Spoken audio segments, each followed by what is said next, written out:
Hello, everybody.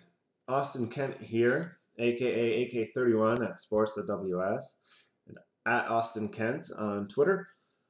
We're in uncharted territory here in the fantasy world with NBA and WNBA leagues both launching at the same time. So I wanted to put together a crash course of crash courses to explain to uninitiated users what they can expect from this particular fantasy platform. So I'm not going to go into the details of exactly how to draft, but I will go through what you can expect after your draft and show you the lineup pages and the game box scores that you don't have access to in the middle of your draft. So without further ado, I'll start walking through just a couple of the most basic things about the site, just to help you feel a bit more comfortable with what you're drafting a team for. What you're looking at here is the league dashboard. It's the first page you see when you log in to your league. This league that I'm on currently, the draft is finished, and now we're just sitting and we're waiting for opening day and watching the clock tick down. The draft is complete. It's only a 4-team league, so the rosters are super stacked. But we have the draft page similar to the one that you are probably about to embark on or are perhaps in the middle of. But basically what I wanted to hop into was the lineup page here, which will give you an idea of how you're going to be able to structure your lineup.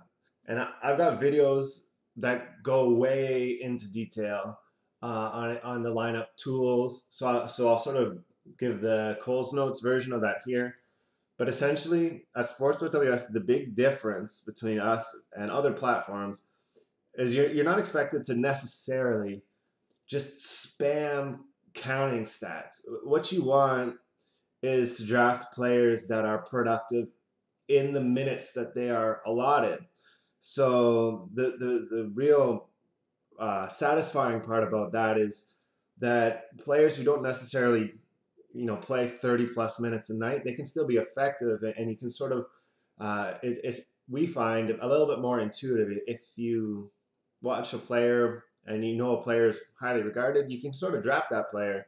You don't necessarily need to just draft players that are going to play most of the game on a bad team and just accrue counting stats. So for WNBA leagues, you essentially have 40 minutes per position, and this is 48 minutes for NBA leagues, but this is a WNBA example. So you can look real quickly up here at the top of my lineup. I've clustered my centers together. The order doesn't matter. The only thing you have to think about is that whoever you put higher in your lineup, the scoring algorithm will prioritize. So to explain that super quickly, you'll notice that I've got Tiara McCowan and I've got Stephanie Dolson.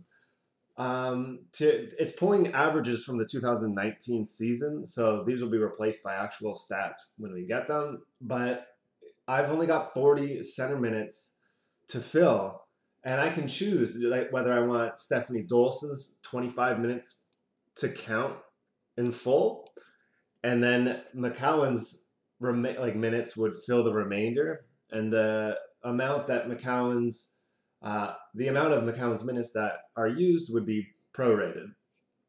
However, I'd rather use McCowan's full 22 minutes and prorate Dolson's because McCowan has done more in her minutes that she's been given.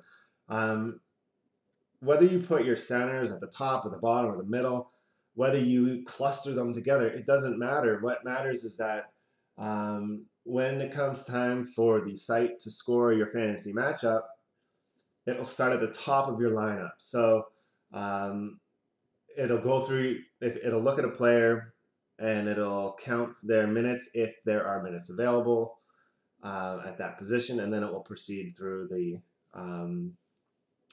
rest of the lineup. And you can experiment with things here just by moving things around. You'll notice it gives you a little display here for leftover minutes. Right now it's saying I'm not going to fill my forward minutes. I've got 10 forward minutes unaccounted for, but I'm not that concerned about that here because Brianna Stewart is going to play this year. Same with the rest of the team. The minutes are going to change. So that's just something to keep in mind if if you've got a real shortage of minutes in one particular position, you might want to address that. But um, other than that, I won't get too lost in the weeds here because it can be overwhelming, and there's a video sort of made specifically for overwhelming you with those details, which I'll put in the comment section. I did want to move on from here to the to a typical box score. So coming up in the next few days, I've got a matchup here, and I'm here. I'm the Detroit Shock. Shout out Cheryl Ford. I've got what you're looking at now is your team's actual score. But what you can do is toggle your projected score, and this is sort of kind of how the fantasy football matchups work. Um, if I toggle the projection, I can do that by clicking here at the bottom. You can click the scoreboard. Then you can see what your team is expected to get based on season averages. But as soon as game one finishes, and that happens on July 25th, what's that, Thursday? Friday? It's coming up. It's in 3 days.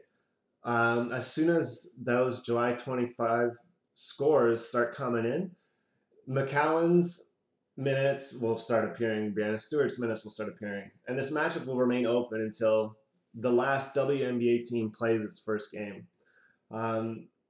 So for now, all I've got are projections, but that's sort of what I'm looking forward to. And there's lots of options here. It's available on mobile as well to toggle more details. We try to keep details to a minimum just to not overwhelm people. However, there's a whole community of crazy statistics nerds that are drawn to this product that want more information. So it's available, and you can get that by toggling this box score. You can click here on the stats on the stats columns, and it'll show you the exact breakdown of your fantasy league based on the scoring format that your commissioner has set up for your league. You can see, yeah, McCowan's projected to get 27.6 points, and this is precisely how the math works. But more importantly is this position breakdown. So this sort of illustrates what I was talking about on the lineup page. It sort of shows you what the site is interpreting your lineup as. So you can see that in this particular example, that it's processing McCowan's 23 minutes, so it's rounding a decimal differently than the lineup page. You can see that it's processing her 23 minutes, and then we've got 17 remaining center minutes as we proceed down through the rest of our lineup. Dolson takes a prorated share of that. Kalani Brown, who's a pure center, therefore isn't used at all. So she's just sitting here for depth in my lineup. And it's helpful to have her in the event that Dolson or McCowan doesn't play, or they play less than expected, then Kalani Brown's minutes would be used. After Brown, we hop into an example of a dual eligibility player, which is Azura Stevens, and she is listed as a center forward, which means the site will try to use her at a center first, and if no minutes are available, which is the case here, it slots her in as a forward. So had she been listed as a forward center, which is something I can toggle on the lineup page, it would prioritize her forward minutes. So in this case, she starts eating into our forward minutes, and slowly we deplete our forward minutes. And then you get to another example of a dual eligibility player, although McCutcheon's stats are sort of confusing because she just played that one symbolic minute in the last game of last season. So essentially the major takeaway that I want people to sort of know when they're drafting is it's okay to draft players that are effectively productive with their minutes. Somebody like Dearica Hamby, somebody like Natasha Howard before her breakout year last year. These were players that were just doing great in limited like reserve workloads. So the fact that they ended up blossoming, the 2019 campaign was it was almost inevitable. It just had they just needed to get that opportunity. So that's the goal at Sports.ws, is to draft those players. Trust your gut. You can, most of the time the intuitive choice is pretty safe. Um, and then after that, it's just a matter of structuring your lineup from top to bottom. Um, if anybody has any questions about anything in this video or anything else, you can find me or anybody from the community in our Discord for the site. I'll put the link to that in this video. Hit me up on Twitter, anything. Email me, call me, find me on the street, and I'll answer questions for you. I'm excited to get the second year of Fantasy WNBA off the ground. With some bonus NBA bubble action as well. So thank you so much, and we'll see you around the site.